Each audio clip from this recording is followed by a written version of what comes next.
Were the copyists and scribes of the New Testament writings accurate? I'll have two Christian apologists who think so, and one well-known skeptic we all know who doesn't.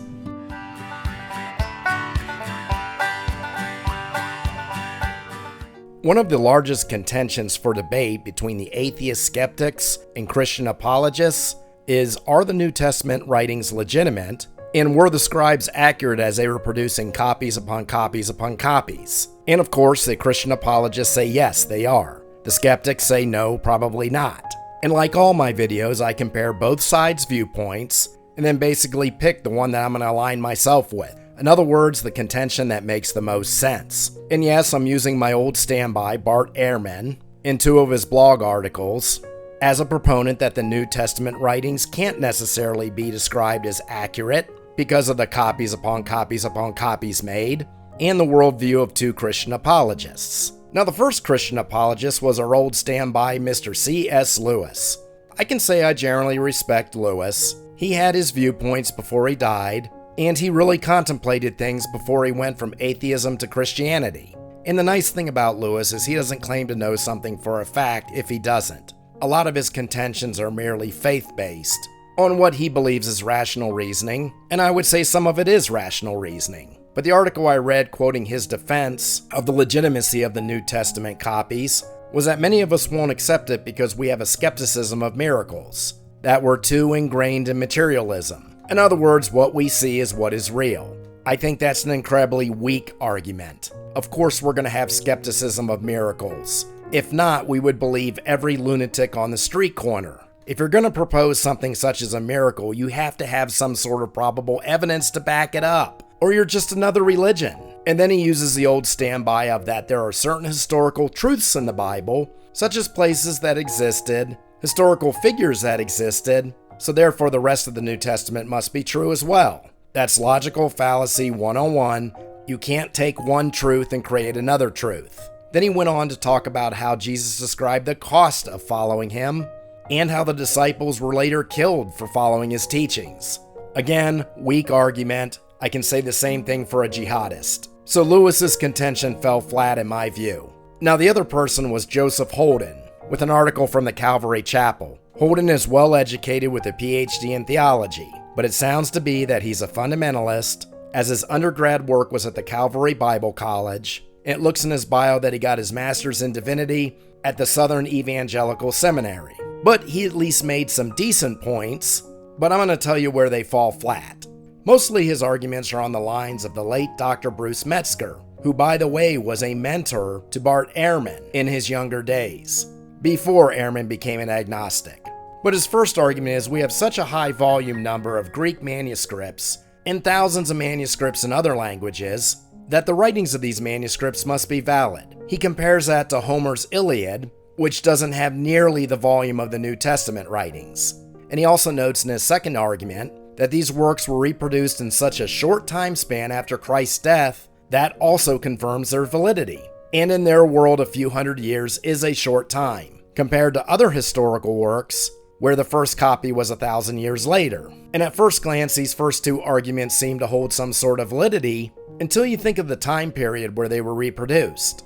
As I said in my last video, the Roman Emperor Constantine in the early 4th century made it illegal to persecute Christians, and Christianity was established as a state religion of Rome in 380 AD. And the Roman Empire stretched from the Middle East all the way to the British Isles. And right after the edict was proclaimed that made Christianity the state religion of Rome, any varying opinions of Christianity were labeled as heretics. It was the Nicene Christianity that was to be practiced. So if we're propagating a religion over this vast empire, it makes sense that there's going to be incorporated a mass production of copies of the New Testament. And then Dr. Holden mentions how St. Ignatius, Clement of Rome, and Polycarp many times quoted these scriptures from these books, so therefore they must be accurate and legitimate. Again, not an incredibly terrible argument, but again I'd have to say, quoted a text that who wrote?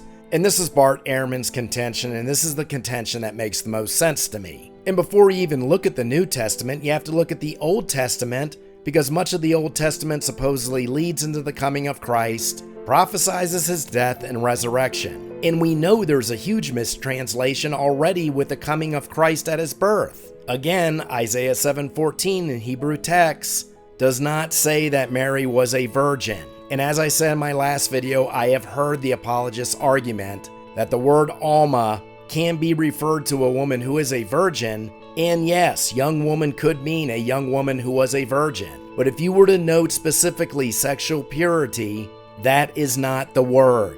Now there's many mistranslations that are minor, but here's a perfect example of a major one, because it sets the premise for Christ's divinity.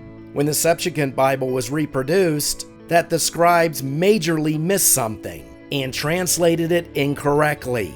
And Bart Armman contends, concerning the Old Testament, much of it was written between 600 to 800 BC, depending who you read. And it's been argued that the Jewish tradition was very scrupulous when it came to reproducing the texts.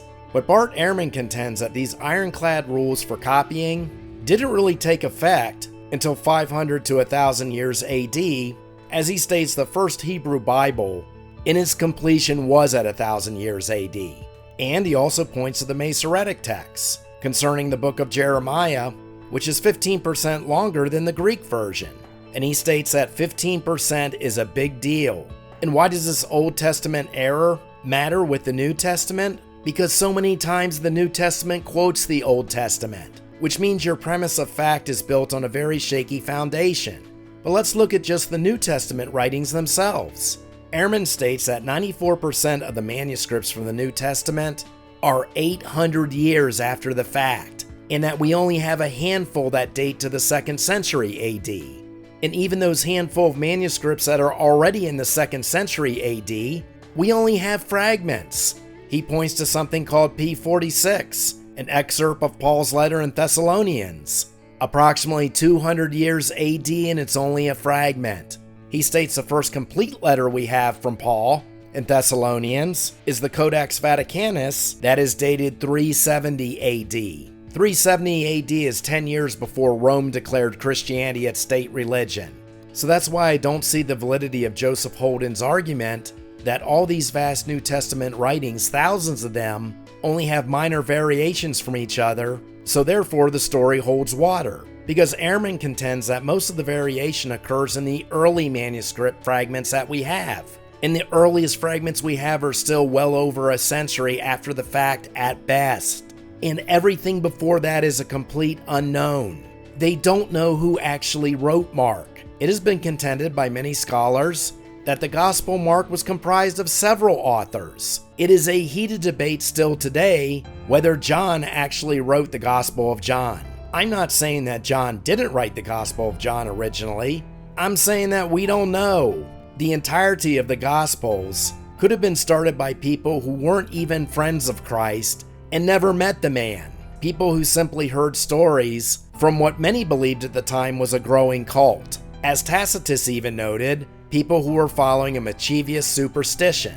We have huge alterations in the Greek transcripts versus the Hebrew transcripts concerning books of prophecy. We have no authorship of the original writers of the Gospels. We don't know whether the original apostles actually wrote the Gospels. We don't have anything written in that time period of Christ, signifying that his divinity was legitimate. And you're trying to argue that there's so many manuscripts that are in agreement with each other, with a religion that was now driven by an empire that covered a huge part of the world at the time. So I think Joseph Holden tried to make a reasonable point. It's obvious that he studied the late Dr. Bruce Metzger. It's not something I would call incredibly stupid, but it certainly doesn't push me back towards reconversion, and at the end of the day, it leaves me with more questions than answers.